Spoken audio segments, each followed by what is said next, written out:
선량한 마음으로 주님을 생각하고 순수한 마음으로 그분을 찾아라. 성부와 성자와 성령의 이름으로 아멘. 주님, 이제 주님을 만나려 합니다.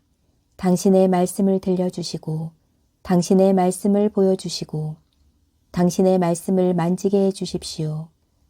저를 보시는 주님의 기쁨을 느끼게 해 주십시오. 저와의 만남을 기뻐하시는 우리 주 예수 그리스도를 통하여 비나이다. 아멘. 혼인과 이혼 19장. 예수님께서는 이 말씀을 마치시고 갈릴레아를 떠나 요르단 건너편 유다 지방으로 가셨다. 많은 군중이 그분을 따라오자 그분께서는 그곳에서도 그들을 고쳐주셨다. 그런데 바리사이들이 다가와 예수님을 시험하려고 무엇이든지 이유만 있으면 남편이 아내를 버려도 됩니까? 하고 물었다. 그러자 예수님께서 이렇게 대답하셨다. 너희는 읽어보지 않았느냐? 창조주께서 처음부터 그들을 남자와 여자로 만드시고 나서 그러므로 남자는 아버지와 어머니를 떠나 아내와 결합하여 둘이 한 몸이 될 것이다 하고 이르셨다. 따라서 그들은 이제 둘이 아니라 한 몸이다. 그러므로 하느님께서 맺어주신 것을 사람이 갈라놓아서는 안 된다. 그들이 다시 예수님께 그렇다면 어찌하여 모세는 이혼장을 써주고 아내를 버려라 하고 명령하였습니까? 하자 예수님께서 그들에게 말씀하셨다. 모세는 너희의 마음이 완고하기 때문에 너희가 아내를 버리는 것을 허락하였다. 그러나 처음부터 그렇게 된 것은 아니다. 내가 너희에게 말한다.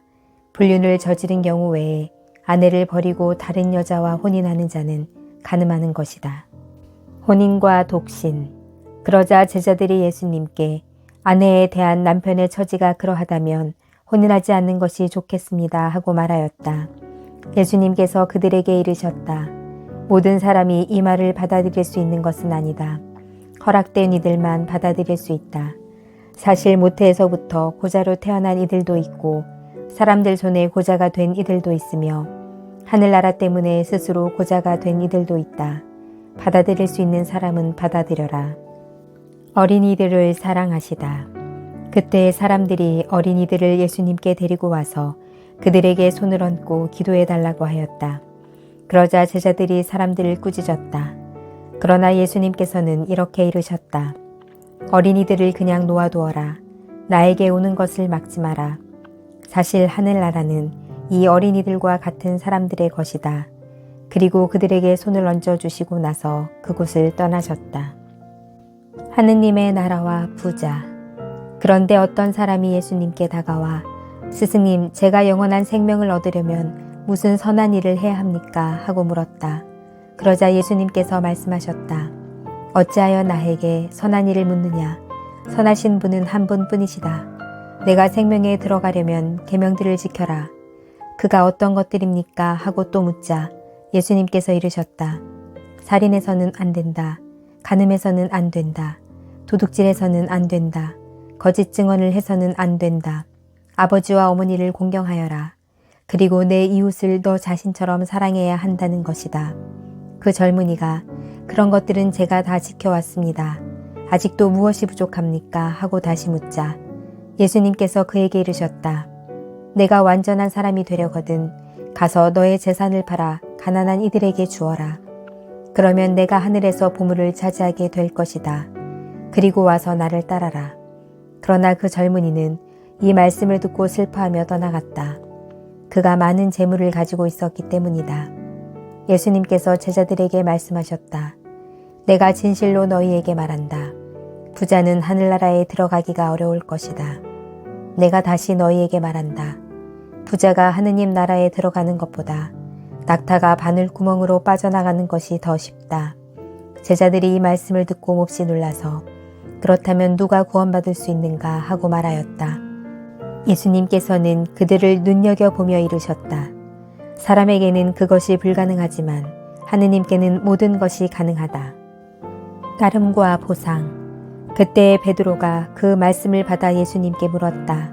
보시다시피 저희는 모든 것을 버리고 스승님을 따랐습니다. 그러나 저희는 무엇을 받겠습니까? 예수님께서 말씀하셨다. 내가 진실로 너희에게 말한다. 사람의 아들이 영광스러운 자기 옥좌에 앉게 되는 새 세상이 오면 나를 따른 너희도 12옥좌에 앉아 이스라엘의 12지파를 심판할 것이다. 그리고 내 이름 때문에 집이나 형제나 자매, 아버지나 어머니, 자녀나 토지를 버린 사람은 모두 100배로 받을 것이고 영원한 생명도 받을 것이다. 그런데 첫째가 꼴찌되고 꼴찌가 첫째 되는 이들이 많을 것이다. 선한 포도밭 주인의 비유 20장. 하늘나라는 자기 포도밭에서 일한 일꾼들을 사려고 이른 아침에 집을 나선 받임자와 같다. 그는 일꾼들과 하루 한 데나리온으로 합의하고 그들을 자기 포도밭으로 보냈다. 그가 또 9시쯤에 나가보니 다른 이들이 하는 일 없이 장터에 서 있었다. 그래서 그들에게 당신들도 포도밭으로 가시오. 정당한 삭슬 주겠소 하고 말하자 그들이 갔다. 그는 다시 12시와 오후 3시쯤에도 나가서 그와 같이 하였다. 그리고 오후 5시쯤에도 나가보니 또 다른 이들이 서 있었다. 그래서 그들에게 당신들은 왜 온종일 하는 일 없이 여기 서 있소 하고 물으니 그들이 아무도 우리를 사지 않았기 때문입니다 하고 대답하였다. 그러자 그는 당신들도 포도밭으로 가시오 하고 말하였다. 저녁 때가 되자 포도밭 주인은 자기 관리인에게 말하였다. 일꾼들을 불러 맨 나중에 온 이들부터 시작하여 맨 먼저 온 이들에게까지 품삯을 내주시오. 그리하여 오후 5시쯤부터 일한 이들이 와서 한 데나리온씩 받았다. 그래서 맨 먼저 온 이들은 차례가 되자 자기들은 더 받으려니 생각하였는데 그들도 한 데나리온씩만 받았다. 그것을 받아들고 그들은 받임자에게 투덜거리면서 맨 나중에 온 저자들은 1시간만 일했는데도 떼약볕 아래에서 온종일 고생한 우리와 똑같이 대우하시는군요 하고 말하였다. 그러자 그는 그들 가운데 한 사람에게 말하였다. 친구여, 내가 당신에게 불의를 저지르는 것이 아니오. 당신은 나와 한 데나리온으로 합의하지 않았소. 당신 품삯이나 받아서 돌아가시오. 나는 맨 나중에 온 이 사람에게도 당신에게처럼 품삯을 주고 싶소. 내 것을 가지고 내가 하고 싶은 대로 할 수 없다는 말이오. 아니면 내가 후하다고 해서 시기하는 것이오. 이처럼 꼴찌가 첫째 되고 첫째가 꼴찌 될 것이다. 순환과 부활을 세 번째로 예고하시다. 예수님께서 예루살렘으로 올라가실 때 12제자를 따로 데리고 길을 가시면서 그들에게 이르셨다. 보다시피 우리는 예루살렘으로 올라가고 있다. 거기에서 사람의 아들은 수석 사제들과 율법 학자들에게 넘겨질 것이다. 그러면 그들은 사람의 아들에게 사형을 선고하고 그를 다른 민족 사람들에게 넘겨 조롱하고 채찍질하고 나서 십자가에 못 박게 할 것이다. 그러나 사람의 아들은 사한 날에 되살아날 것이다. 출세와 섬김. 그때 제베데오의 두 아들의 어머니가 그 아들들과 함께 예수님께 다가와 엎드려 절하고 무엇인가 청하였다. 예수님께서 그 부인에게 무엇을 원하느냐 하고 물으시자 그 부인이 스승님의 나라에서 저의 이 두 아들이 하나는 스승님의 오른쪽에 하나는 왼쪽에 앉을 것이라고 말씀해 주십시오 하고 말하였다. 예수님께서 너희는 너희가 무엇을 청하는지 알지도 못한다. 내가 마시려는 잔을 너희가 마실 수 있느냐 하고 물으셨다. 그들이 할 수 있습니다 하고 대답하자 예수님께서 그들에게 말씀하셨다. 너희는 내 잔을 마실 것이다. 그러나 내 오른쪽과 왼쪽에 앉는 것은 내가 허락할 일이 아니라 내 아버지께서 정하신 이들에게 돌아가는 것이다. 다른 10 제자가 이 말을 듣고 그 두 형제를 불쾌하게 여겼다. 예수님께서는 그들을 가까이 불러 이르셨다. 너희도 알다시피 다른 민족들의 통치자들은 백성 위에 군림하고 고관들은 백성에게 세도를 부린다. 그러나 너희는 그래서는 안 된다. 너희 가운데에서 높은 사람이 되려는 이는 너희를 섬기는 사람이 되어야 한다. 또한 너희 가운데에서 첫째가 되려는 이는 너희의 종이 되어야 한다. 사람의 아들도 섬김을 받으러 온 것이 아니라 섬기러 왔고 또 많은 이들의 몸값으로 자기 목숨을 바치러 왔다. 예리코에서 눈먼 두 사람을 고치시다. 그들이 예리코를 떠날 때 많은 군중이 예수님을 따랐다. 그런데 눈먼 사람들이 길가에 앉아 있다가 예수님께서 지나가신다는 말을 듣고 다윗의 자손이신 주님, 저희에게 자비를 베풀어 주십시오 하고 외쳤다. 군중이 그들에게 잠자코 있으라고 꾸짖었지만 그들은 더욱 큰 소리로 주님, 다윗의 자손이시여 저희에게 자비를 베풀어 주십시오 하고 외쳤다. 예수님께서 걸음을 멈추시고 그들을 부르신 다음 내가 너희에게 무엇을 해주기를 바라느냐 하고 물으셨다. 그들이 주님, 저희 눈을 뜨게 해주십시오 하고 대답하였다. 예수님께서 가엾은 마음이 들어 그들의 눈에 손을 대시자 그들이 곧 다시 보게 되었다. 그리고 그들은 예수님을 따랐다. 예루살렘에 입성하시다. 21장. 그들이 예루살렘에 가까이 이르러 올리브산 베파게에 다다랐을 때 예수님께서 제자 둘을 보내며 말씀하셨다. 너희 맞은쪽 동네로 가거라. 매여 있는 암나귀와 그 곁에 어린 나귀를 곧바로 보게 될 것이다. 그것들을 풀어 나에게 끌고 오너라. 누가 너희에게 무엇라고 하거든 주님께서 필요하시답니다 하고 대답하여라. 그러면 그것들을 곧 보내줄 것이다. 예언자를 통하여 하신 말씀이 이루어지려고 이 일이 일어난 것이다. 딸 시온에게 말하여라. 보라, 너의 임금님이 너에게 오신다. 그분은 겸손하시어 암나귀를, 짐발이 짐승의 새끼, 어린 나귀를 타고 오신다. 제자들은 가서 예수님께서 지시하신 대로 하였다. 그들은 그렇게 암나귀와 어린 나귀를 끌고 와서 그 위에 겉옷을 펴놓았다. 예수님께서 그 위에 앉으시자 수많은 군중이 자기들의 겉옷을 길에 깔았다.